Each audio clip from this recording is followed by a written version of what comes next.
Баршаңызға сәлем қыз келіншектер, менің арнама қош келдіңіздер.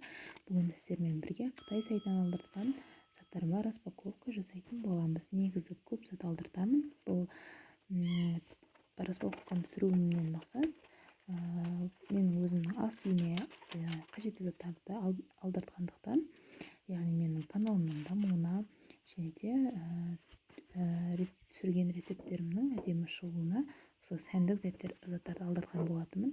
Ең бірінші көрсеткенім менде ілгіштер, олар 200 немесе 300 теңгеге ма 1,25 шақты ілгіш келді.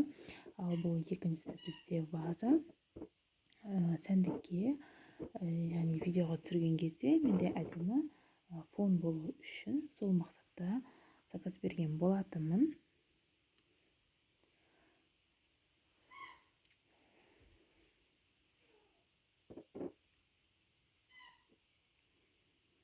Екеуі бірге қосылып келді. Ал енді бұл бізде турайтын тақтай, качествосы өте күшті екен. Сайттағы бағасы 400 теңге немесе 350 теңге. Мен кішкене шатасып тұрмын. Ал бұл бізде кішігірім дастархан сияқты. Бұл да маған видео түсіруіме керектігі. Ал бұл бізде жаңағы вазамызға салатын жасанды гүліміз.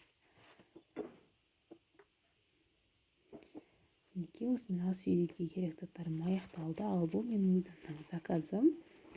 Қытай сайтынан алғаш рет аяқ киімге заказ бердім. Качествосы өте күшті болып келді. Сайттағы бағасы 900 теңге немесе 1000 теңге ма, сондай размері де дәл келді. Мінекей мен ілгіштерімді осылай іліп, әдемілеп сәндеп қойдым.